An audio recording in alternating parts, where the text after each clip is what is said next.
What level of escapism is just experiencing life, and when are you running from it?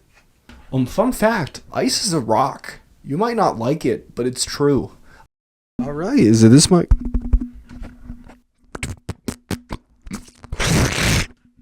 Alright, yeah, it's this microphone. Sweet.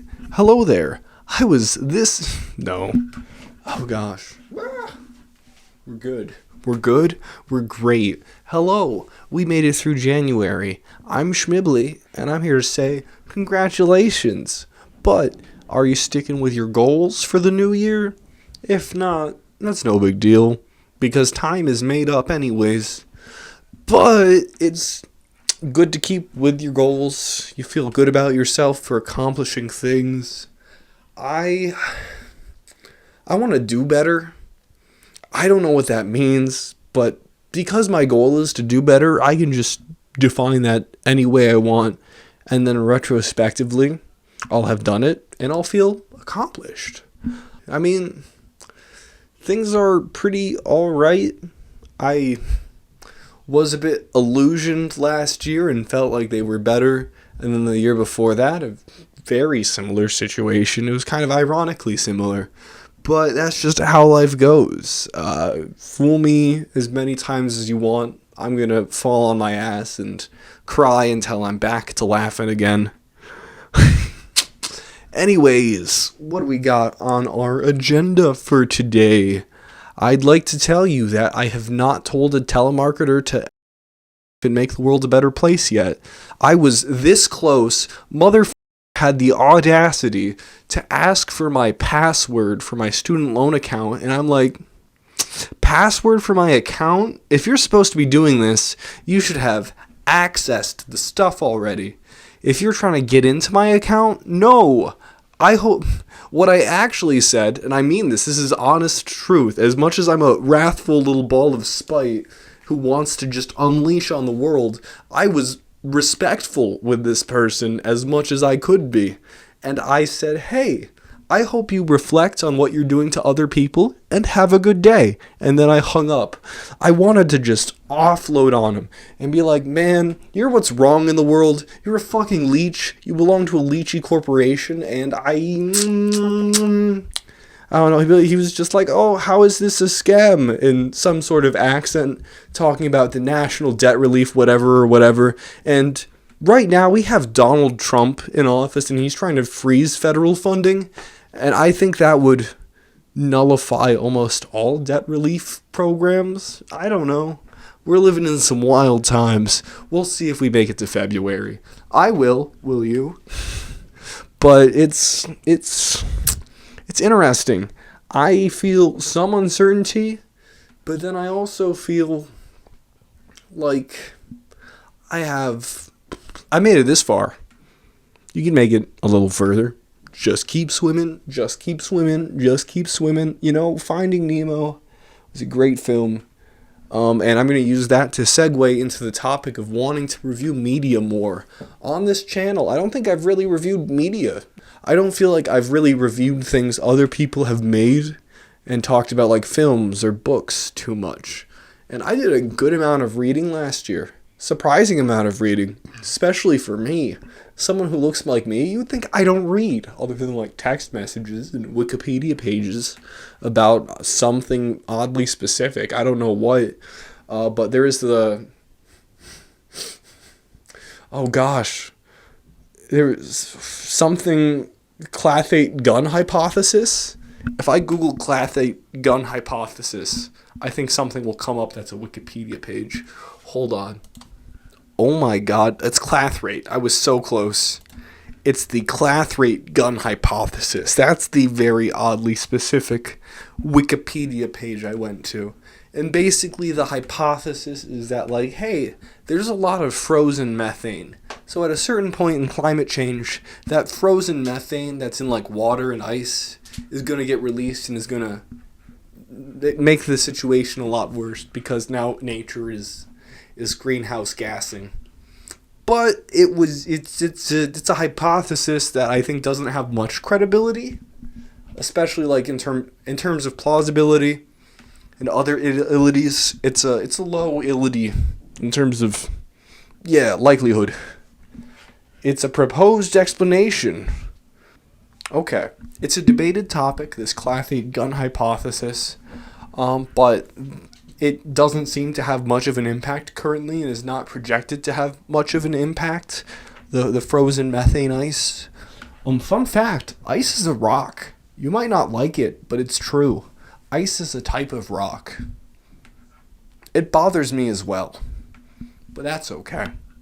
That's just a fact.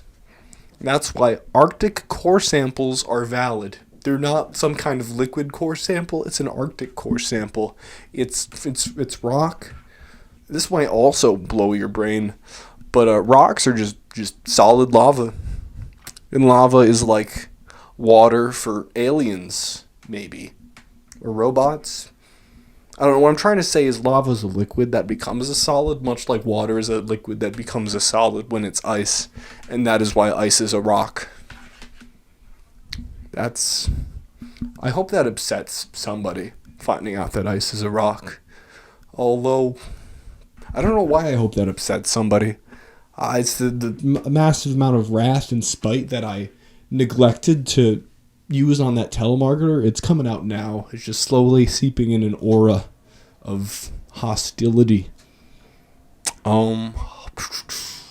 That's a big theme in life, is that there is no point unless you make a point. But then once you achieve that point, what do you do?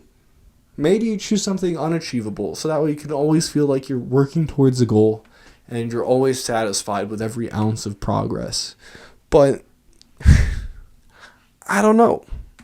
I'm feeling pretty uncertain. I feel like a spectator or observer in a lot of senses. But then I also feel like I'm a reasonably productive person, but not productive enough to really to pursue anything exceptional. But then what is exceptional? Will I ever be satisfied with anything I do? In some small degree, yeah, but in a way where it just sticks with me and that satisfaction lingers throughout the rest of my days, I don't know. I feel like my mind likes to wander and away from like things that would make progress and towards distractions from existence. That's not good. That's probably not a good way to be going about things. But then again, what is reading a book or watching a show but finding a distraction from life? I guess you could be pondering a different experience and trying to learn from it, but I don't know. I think a lot of life boils down to escapism. But then what level of escapism is just experiencing life? Like these books, I feel like that thought was profound. What level of escapism is just experiencing life, and when are you running from it? If you're happy, are you ever running from it, or are you embracing it? What does it mean to be happy? In my opinion, I feel like happiness is a feeling of intense satisfaction and purpose that lingers for a while, but eventually fades a bit as other emotions become more prominent and motivate your decisions. Are you keeping up with your gym membership? If not, remember to cancel that. I have nothing else to say on the topic except you can work out at home pretty well. It's not too hard to do 10 push-ups a week or more. The reason I don't do push-ups is because sad. But I'll fix that. I'll do more push-ups. And I'll do the push-ups for me. Okay. I keep trying to make the January video, and I keep feeling like it's not good enough.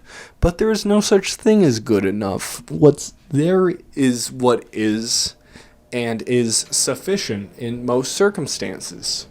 So I think if I stick to my wits, I keep a good head on my shoulders and other generic advice, I'll get through it.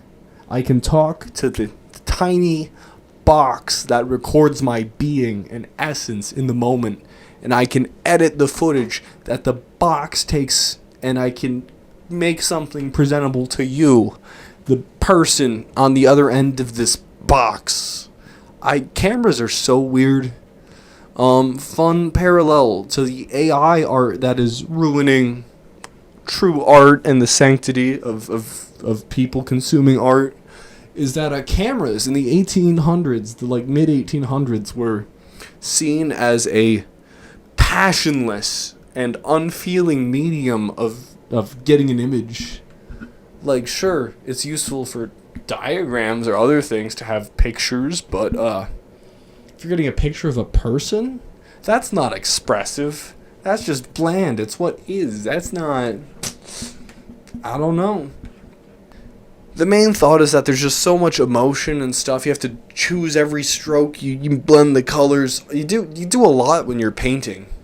But with the camera, it's mechanical, and it feels like you're not doing a lot in a way, especially from an outsider's perspective of somebody who's never used a camera. Because you gotta point that thing. You gotta choose your angle. You have to choose what goes in the shot, what you're excluding from the shot. Meanwhile, with a paintbrush, you can just schizophrenic your way into a starry night. You don't even need to be outside to paint starry night. The thing about painting is you don't actually need the thing to be there. With pictures, you need at least a fake thing to be there to make it look like the thing is there.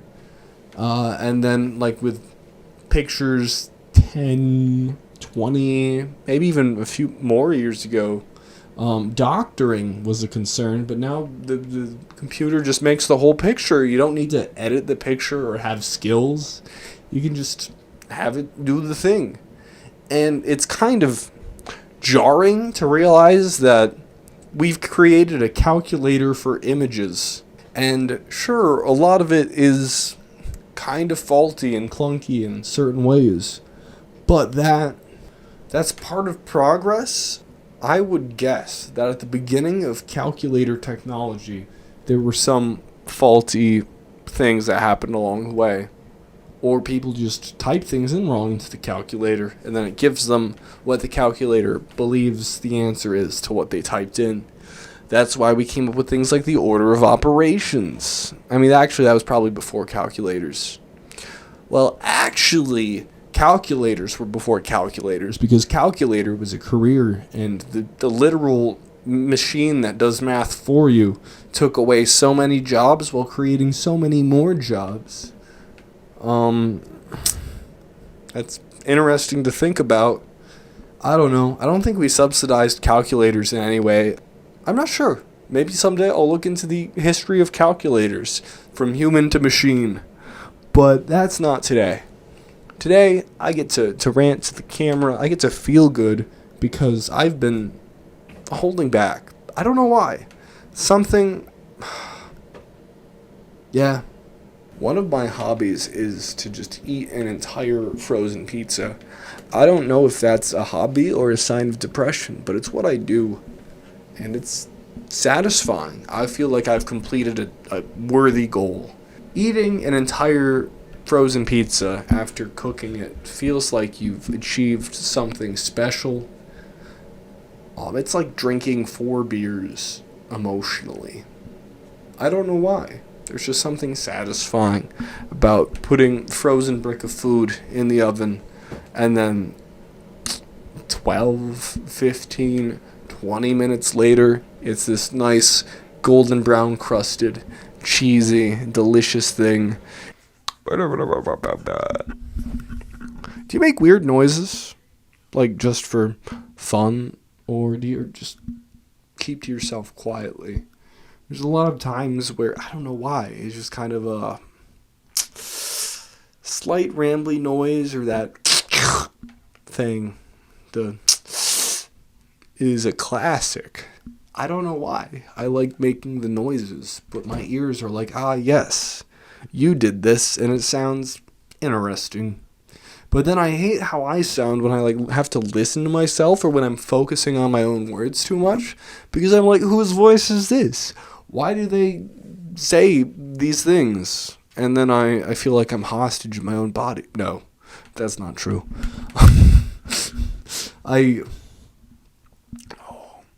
I don't know how deeply I can introspect, but I think I'm good at the introspection, as everybody does. But that's what people who aren't good at introspection think. Like my ex thought they were good at communicating. I've been called detached before. Just kidding. I don't know if I was called detached because I didn't really care. But what's important is that you know you, and you know you way more than, well, I don't know. There are some crazy people out there who lack introspection entirely, and I constantly fear I'm one of them. But I feel like in most circumstances I'm able to pull myself together very well. More than the average person? I don't know. What's average? Like, yeah, what kind of goals do you have for the new year? I would like to know in the comments. Maybe I'll try to join you in your endeavors. Or maybe I'll just stick to my own thing, which is posting these, trying to get better at a video game, trying to feel better about everything. And the fourth thing I can't remember is write more. I'd like to write more. And that might mean reading less, but it'd be fun to actually write stuff I feel like is lengthy enough to present to friends. Right now, I feel like I can write a page or two blurb and it's entertaining, but that's not a story. At least not the small blurbs I write. Those aren't stories. That's somebody doing an action, and that's just what it is. Other secret goal. It's not a secret goal because I'm telling you. But the other goal, yeah, is to play D&D again or something like it, because it'd be fun to do just a story with friends and dice. And I did do a little thing for like Christmas with a few family members. They had to save Christmas because the elves were trying to unionize and Santa wasn't having it. And Santa did encourage them to get violent and armed them. He picked his goodest people on the nice list and had them come in as mercenaries to perform a hit on the top elves who were organizing the union. And it was crazy. That might be fun to do again, but that's very seasonal, you know? There are so many fun monsters. One of my favorite monsters, but I feel like it'd be very difficult to do in any sort of compelling way, is the good old-fashioned False-Hydra. I don't know if it's really old-fashioned, but it's just some singing heads that kind of hypnotize you into not noticing it, and then it also maybe compels you to do some things. It eats people, it grows, and then more heads sprout up from the ground, and eventually you got this rolling mass the size of a castle going from town to town, getting ready to eat everything, everyone. And if you can hear its song, you're under its spell, and you don't really notice it, or it just makes sense that it's there. Yeah. Is there anything else I'd like to talk to you about?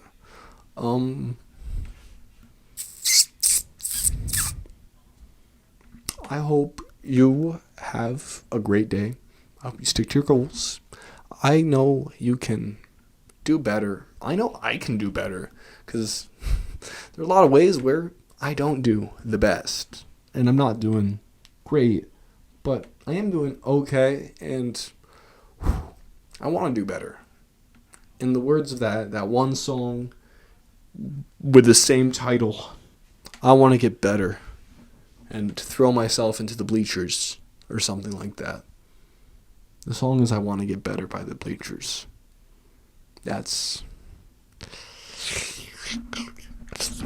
I feel so cringe as I'm up here just monologuing to the camera, and I shouldn't feel too cringe. I know I can cut out most of the moments where I'm just standing here like, ooh, what do I talk about next? But I also... I wonder if I'm rambling too long.